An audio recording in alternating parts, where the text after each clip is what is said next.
Na tranquila cidade de Robinson, no Texas, uma ligação frenética para o 911 quebrou a calma da manhã de 9 de novembro de 2005. Darlene Gentry, enfermeira registrada, relatou ter encontrado seu marido, Keith, baleado na cama. Isso deu início a uma investigação que desvendou a vida aparentemente perfeita de um casal de ouro. A história deles, que começou como um romance de conto de fadas, se transformou em um pesadelo de ressentimento, dificuldades financeiras e traição. Por trás da fachada de uma família feliz com 3 filhos pequenos, uma verdade mais sombria se escondia, culminando em um ato de sangue frio que deixaria uma comunidade em choque e uma família para sempre destruída. Antes de começarmos, reserve um momento para curtir e se inscrever. Apenas se você realmente gostar de explorar essas histórias comigo.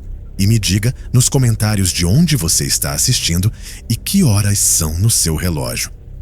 É sempre incrível ver nossa comunidade se conectando ao redor do mundo. Agora, acomode-se, diminua as luzes e vamos desvendar juntos a jornada assombrosa desta noite. No coração do Texas, a poucos passos ao sul de Waco, fica a cidade de Robinson. É o tipo de lugar onde as raízes são profundas, onde os vizinhos se conhecem pelo nome e o ritmo tranquilo da vida é reconfortante. É uma comunidade construída sobre a família, a fé e a simples promessa de uma vida suburbana pacífica. Mas na manhã de 9 de novembro de 2005, essa paz foi irrevogavelmente destruída. Um único e frenético telefonema para o 911 cortou a calma da manhã, carregado por uma voz permeada por uma estranha e enervante mistura de pânico e controle. Uma mulher relatou uma cena horrível dentro de sua própria casa. As palavras eram confusas, mas o terror em sua voz era inconfundível. Algo havia dado terrivelmente errado em uma rua residencial tranquila, atrás de uma porta que parecia igual a qualquer outra. Aquele único telefonema revelaria as camadas de uma vida aparentemente perfeita, expondo uma história de amor, ambição, ressentimento latente e um ato final e brutal de traição. Esta é a trágica história de Darlene e Keith Gentry, um casal de ouro cujo sonho americano se transformaria em um pesadelo, deixando uma família e uma comunidade para sempre marcadas. Darlene dos Castile veio ao mundo em 2 de novembro de 1974, a irmã do meio de 3 irmãs em uma família amorosa e solidária. Desde cedo, havia algo em Darlene que chamava a atenção. Ela possuía um brilho que parecia emanar de dentro, um magnetismo natural que atraía as pessoas. Amigos e familiares se lembram de uma jovem que não era apenas bonita, mas também notavelmente disciplinada e cheia de ambição. Ela tinha um sorriso deslumbrante que iluminava qualquer ambiente e um espírito à altura. Crescendo no centro do Texas, Darlene era a quintessência da garota de ouro de uma cidade pequena. Embora nunca tenha usado uma coroa oficial, seus colegas e professores da Yoakum High School lhe deram o carinhoso título de Rainha da Beleza do Texas. Ela era a rainha do baile, uma integrante vibrante do corpo de bandeiras e, aparentemente, sempre no centro da vida escolar. Um turbilhão de cabelos loiros, sorrisos brilhantes e energia contagiante. Sua popularidade não nasceu do esforço, foi natural, uma extensão natural de quem ela era. Ela tinha uma capacidade inata de se conectar com as pessoas, de fazê-las se sentirem vistas e importantes. Admirada pelos colegas e adorada pela família, o futuro de Darlene parecia tão brilhante e promissor quanto o nascer do sol do Texas. Depois de se formar no ensino médio em 1993, ela se concentrou em uma carreira na área da saúde, matriculando-se no Texas State Technical College em Waco. Seu caminho inicial foi se tornar assistente de dentista, uma profissão respeitável e estável. Mas mesmo assim, uma vocação mais profunda estava se consolidando.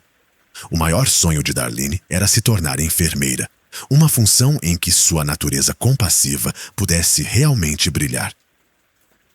Foi durante esses anos de formação na faculdade, enquanto traçava o rumo do seu futuro, que ela conheceu o homem que alteraria irrevogavelmente sua trajetória, Keith Gentry.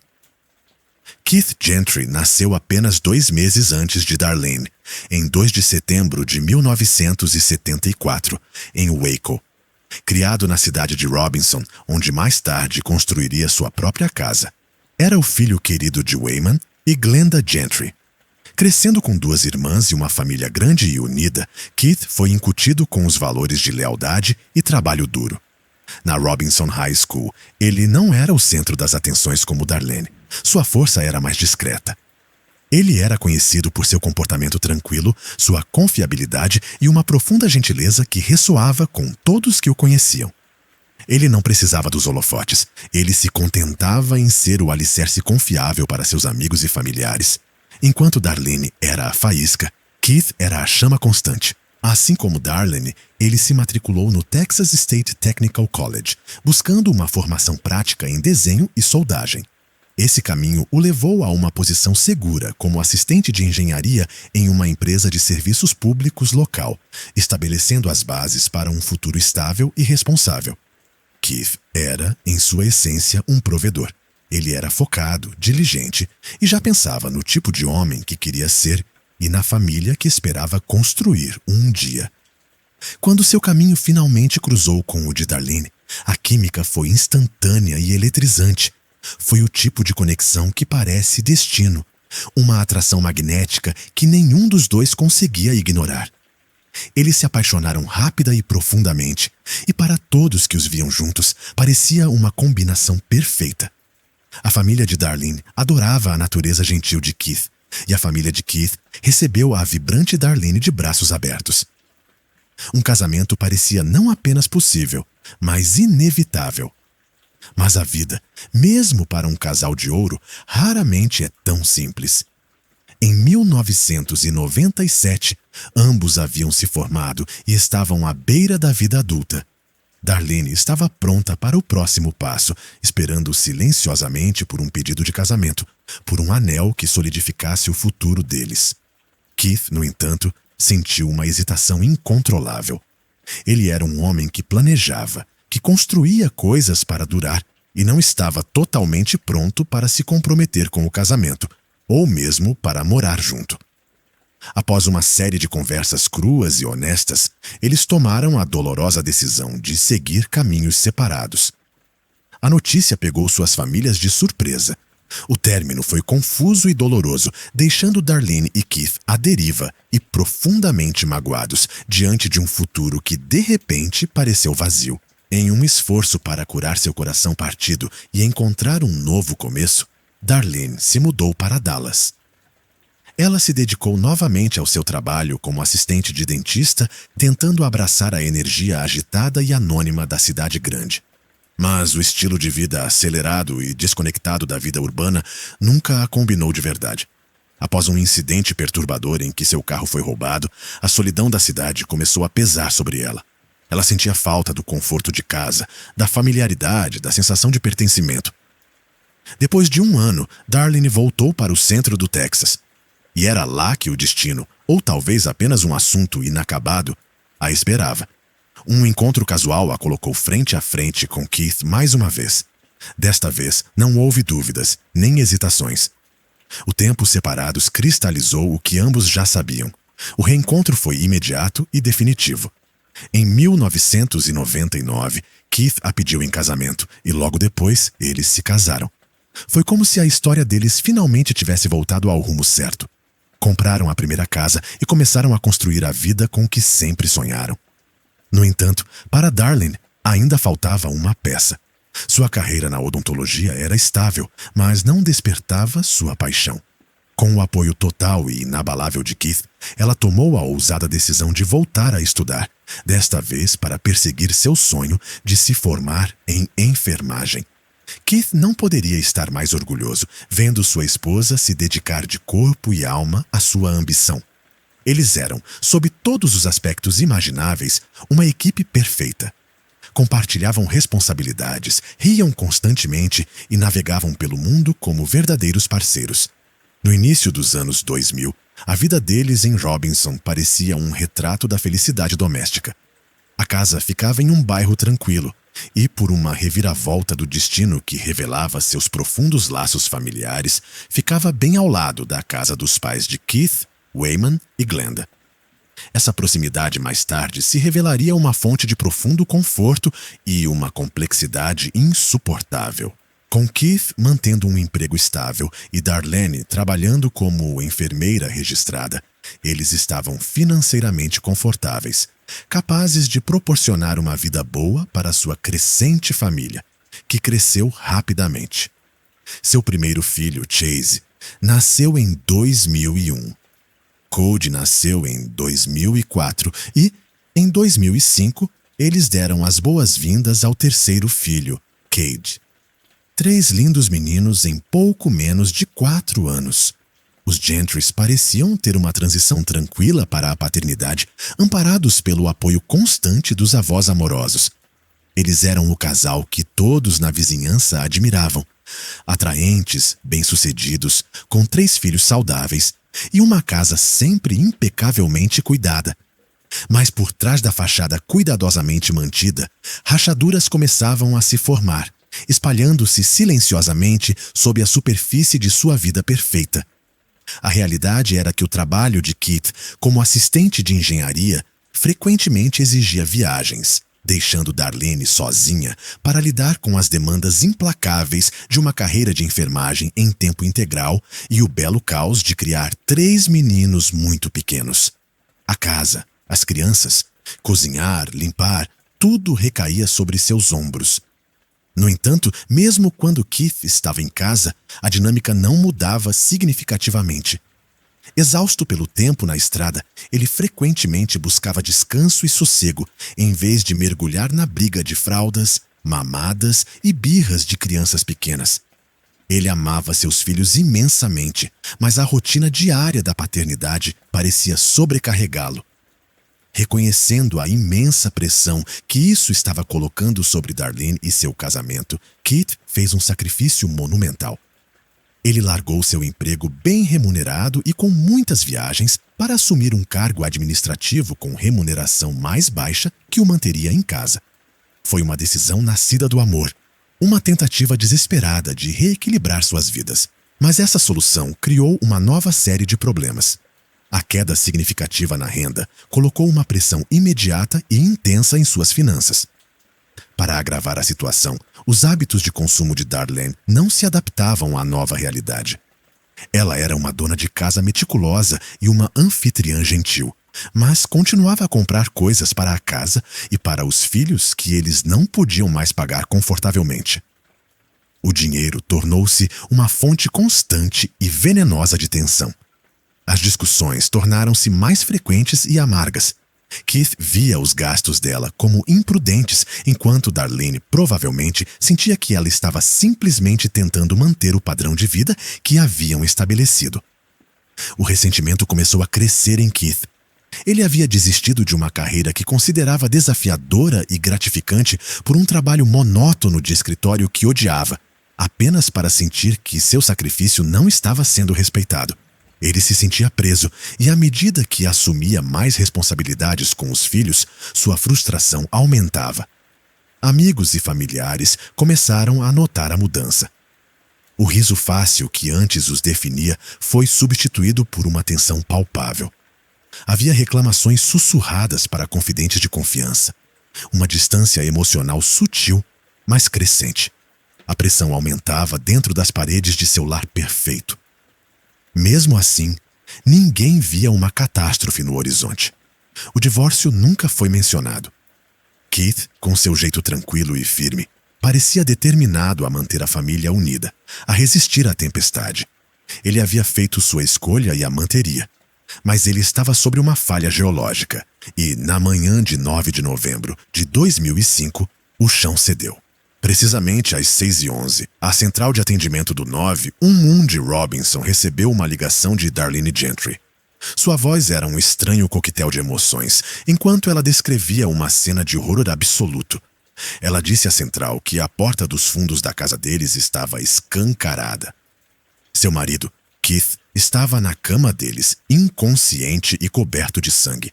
Ele mal respirava. Ela detalhou como ele emitia um som gorgolejante, com uma espuma rosa perturbadora borbulhando de sua boca. Com uma clareza arrepiante, ela também notou que algumas das armas de Keith haviam sumido do armário trancado. Darlene explicou que não havia dormido na cama deles naquela noite. O filho mais novo, Cade, de 18 meses, estava inquieto e irritado. Para acalmá-lo, ela disse que o levou para outro quarto, onde os 2 filhos mais velhos já dormiam. Ela colocou um filme para eles, explicou, e ficou no quarto com os 3 filhos, acabando por adormecer. Ela alegou que só acordou às 6 horas, momento em que descobriu a porta dos fundos aberta e o marido gravemente ferido. Os paramédicos chegaram ao local em poucos minutos. Encontraram Keith exatamente como Darlene havia descrito, agarrando-se à vida por um fio. Ele havia levado um tiro na cabeça. Estava completamente inconsciente e a espuma rosada era um sinal grave de edema pulmonar catastrófico resultante de traumatismo crânioencefálico grave. Sabiam que suas chances eram quase inexistentes. Ele foi levado às pressas para o Centro Médico Batista Hillcrest, em Waco, e colocado em aparelhos para manter a vida, mas seus ferimentos eram muito graves. Keith Gentry nunca recuperou a consciência. 2 dias depois, em 11 de novembro de 2005, ele foi oficialmente declarado morto. O que inicialmente era uma emergência médica tornou-se uma investigação de homicídio. Os detetives do gabinete do xerife do condado de McLennan imediatamente concentraram sua atenção na única adulta presente na casa naquela noite, Darlene. Seu relato da noite tornou-se a base da investigação e ela foi levada à delegacia para interrogatório. Ela relatou calmamente os eventos do dia anterior, 8 de novembro. Explicou que havia saído para jantar e beber com um grupo de amigos, voltando para casa por volta das 20h30. Afirmou que, ao entrar, foi recebida não com uma saudação calorosa, mas com a raiva de Keith.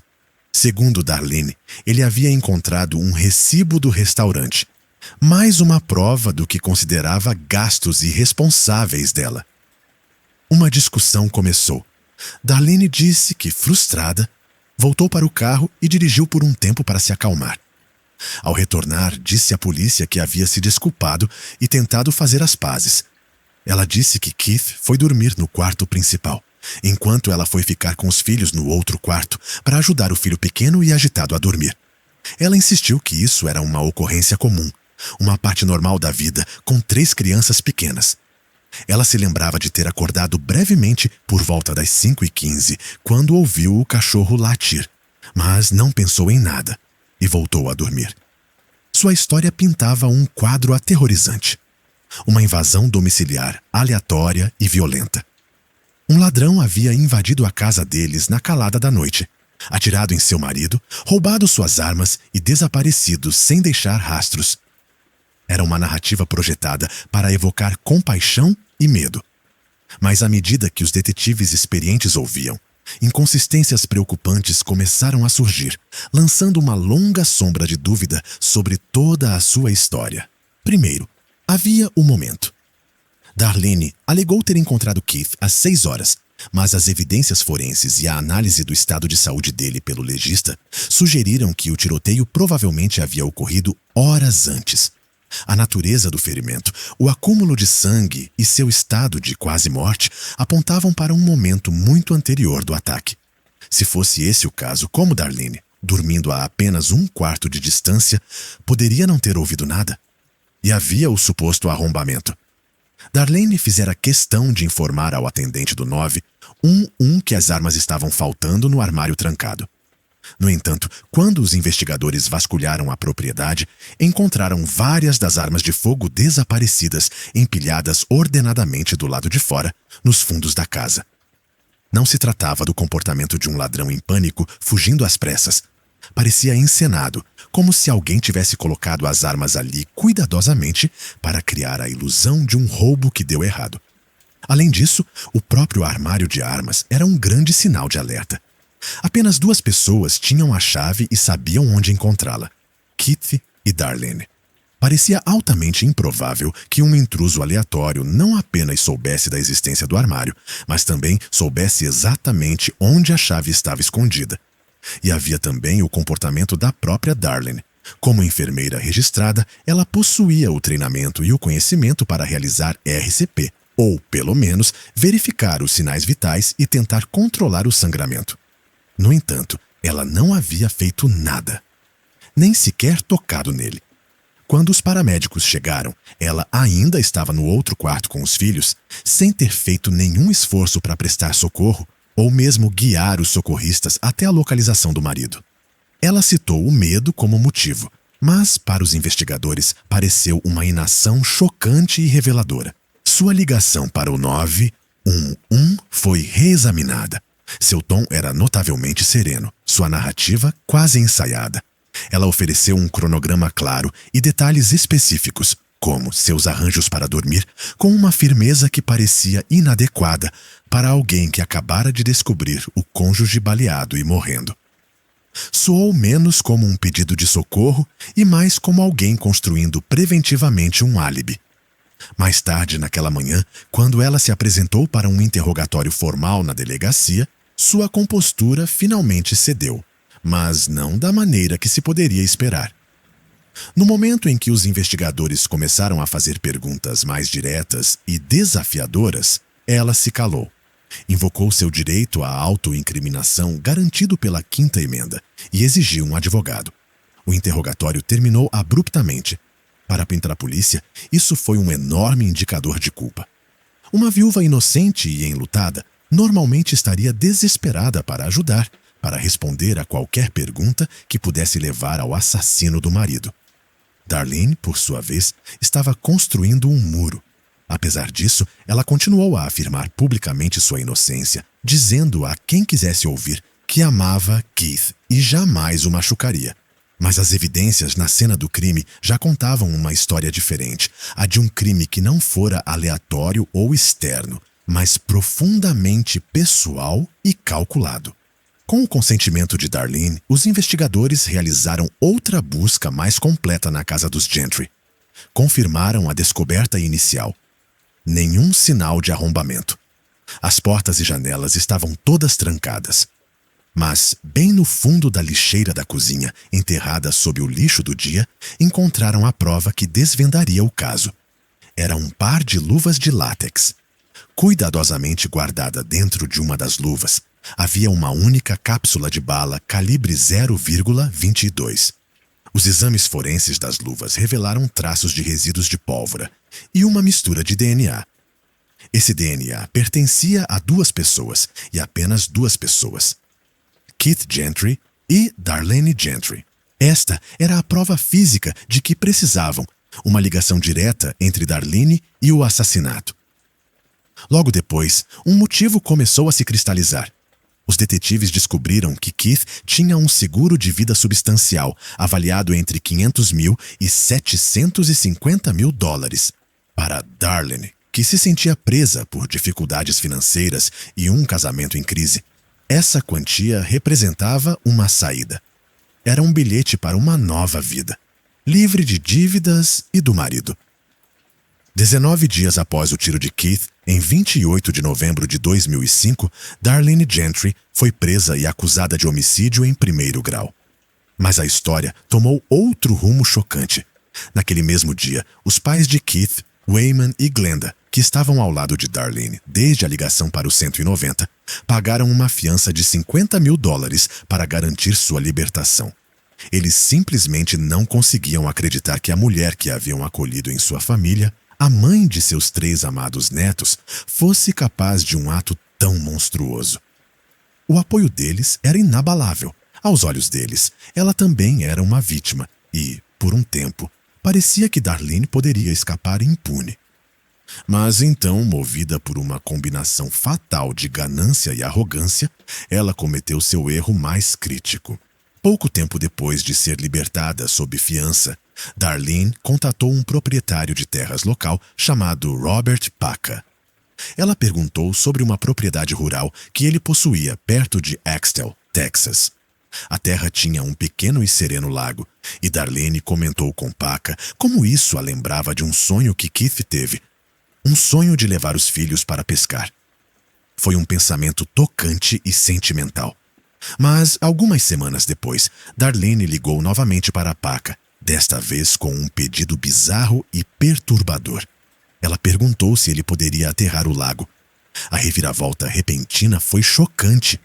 Por que ela iria querer destruir exatamente a característica que supostamente a lembrara do sonho de seu falecido marido? Os instintos de Paca gritavam que algo estava errado. Perturbado e desconfiado, ele fez a coisa certa. Chamou as autoridades. Os detetives ficaram imediatamente intrigados. Se Darlene queria que aquele lago fosse coberto com tanto desespero, provavelmente era porque ele escondia algo que ela nunca queria que fosse encontrado. Uma busca foi organizada rapidamente. Mergulhadores foram enviados para a Água Turva e não demorou muito para encontrarem o que procuravam. Repousando no lodo no fundo do lago, havia um revólver calibre 0,22. Era o mesmo calibre do cartucho encontrado na luva de látex. Era a arma do crime. Agora, os investigadores tinham a arma, mas ainda precisavam conectá-la inegavelmente a Darlene. Precisavam provar que ela sabia que estava lá. Voltaram a Robert Paca e pediram sua ajuda para armar uma armadilha. Ele concordou. Paca ligou para Darlene, fingindo estar pronto para atender ao seu pedido. Ele disse a ela que estava se preparando para cobrir o lago, mas explicou que primeiro precisaria drenar toda a água. A polícia apostou que a ameaça de esvaziamento do lago forçaria Darlene a agir, a retornar ao local para recuperar a arma que ela acreditava ainda estar escondida lá. Ela mordeu a isca. Ao telefone, ela estava calma e agradável, sem demonstrar sinais de pânico. Mas no dia seguinte, sob a lente vigilante das câmeras de vigilância escondidas da polícia, Darlene Gentry dirigiu até a propriedade. Calçou um par de botas de pesca, pegou uma vara longa e entrou na água fria. As câmeras rodaram enquanto ela começava a sondar metodicamente o leito do lago, procurando freneticamente no local exato onde os mergulhadores já haviam recuperado o revólver. Ela estava procurando por um fantasma. Todo o ato foi capturado em vídeo. Os detetives finalmente tiveram sua prova irrefutável. Em fevereiro de 2007, 2 anos após o assassinato do marido, Darlene Gentry, agora com 32 anos, foi a julgamento no condado de McLennan. A promotoria expôs seu caso com precisão contundente, apresentando ao júri a encenação do roubo, o cronograma conflitante, as luvas e os estojos de bala encontrados no lixo e a apólice de seguro de vida. Mas a peça central do caso era o vídeo de vigilância. O júri assistiu em silêncio enquanto a viúva em luto caminhava pelo lago, procurando desesperadamente pela arma que usara para executar o marido enquanto ele dormia. Foi um momento de pura e inegável culpa, uma confirmação visual de sua fria mentira. Sua equipe de defesa, diante de uma montanha de evidências incontestáveis, optou por não convocar uma única testemunha. Em 8 de fevereiro de 2007, após um julgamento de 5 dias, o júri proferiu seu veredito. Culpada de homicídio em primeiro grau. Darlene Gentry foi condenada a 60 anos de prisão. A promotoria argumentou que seus motivos eram uma mistura tóxica de desespero emocional e ganância financeira. Ela queria escapar do casamento sem o estigma do divórcio, queria sua liberdade e queria o pagamento de $500 mil que veio com a morte de Keith. As consequências de suas ações se espalharam, devastando todos em seu caminho. Em 2010, um juiz concedeu a guarda permanente de Chase, Cody e Cade aos seus avós paternos, Wayman e Glenda. Uma ordem de restrição permanente foi emitida, proibindo Darlene de ter qualquer contato com seus filhos. Eles não falaram com ela desde então.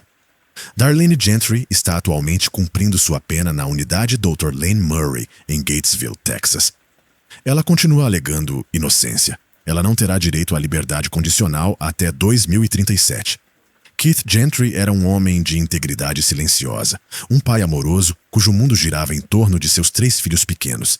Ele era um filho, um marido e um provedor que escolheu a família em detrimento da ambição pessoal, sacrificando a própria felicidade para manter o mundo unido. Sua vida foi interrompida por uma traição impensável.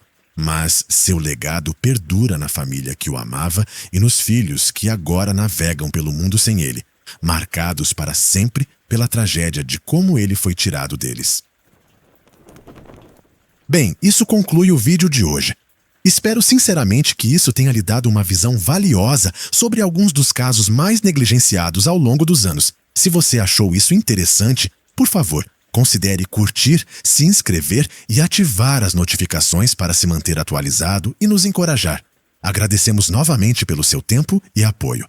Há mais a caminho, então fique ligado.